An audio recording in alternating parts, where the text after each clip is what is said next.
Hello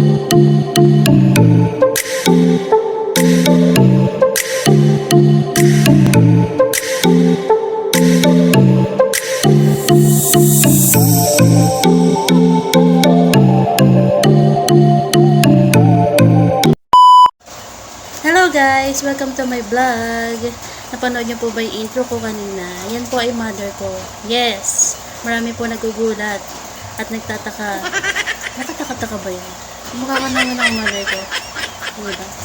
Alam ko po, mother ko po talaga yan. Marami po nagugulat sa mga kananay ko na anak pala ako ni Quincy B. Totoo po yan, anak po niya po. Ako lang po ito. Ako lang po ito. Alam niyo po guys, marami po talaga nagugulat na anak ako ni Quincy B. Huwag po kayong magulat dahil tao lang din po ako. Yun po talaga kilalang kilala kahit saan po kayo magpunta. Kahit saan ako magpunta, kilala talaga ang mother ko. Ako kasi guys, hindi talaga ako mahilig sa mga publicity. Yung mga lumalabas talaga, hindi nyo makikita talaga na nakasama ko lagi si mother. Kasi ayoko talaga nung masyado kung nakikilala. Dito lang talaga ako nagkakaroon ng publicity sa Facebook. Dito lang talaga. Siyempre, hindi ko naman mamonetize, diba? So, dito talaga ako nagka-publicity sa Facebook. Kung masasabi ko lang kay mother, support pa rin ako sa iyo, ma. No matter what talaga. Alam mo naman, hindi naman talaga tayo perfecto. Ako talaga, may pagka-maldita side talaga ako. Pero mabait naman ako, syempre. Siyempre lahat naman tayo may puso. May mga iba-iba kasi ang impression natin sa isang tao. Kumbaga, madali tayo mag-judge. Diba? Kung ako, madali mo ako i-judge kasi minsan talaga ay may pagka-suplada ako. Pero sa loob-loob ko, hindi naman ako talaga suplada. May pagka-time talaga na gusto mo akong mabatiin kita.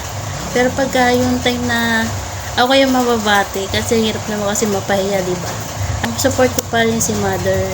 Alam niyo ba, marami na nagawa ang mother ko. Hindi ko na po yan isa-isahin. Hindi rin naman po kami mayaman.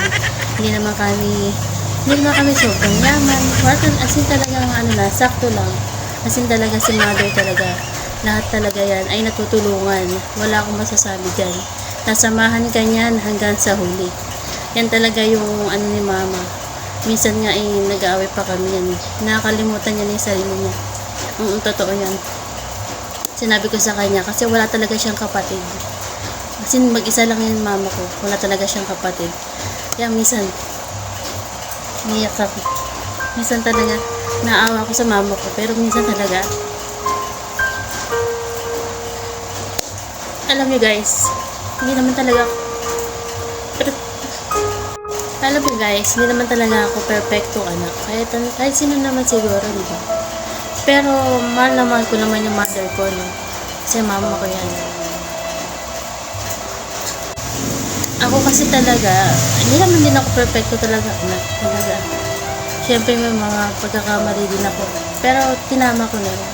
Support nyo pa rin po aking mother. Huwag nyo po makalimutan. Support nyo pa rin po siya. Thank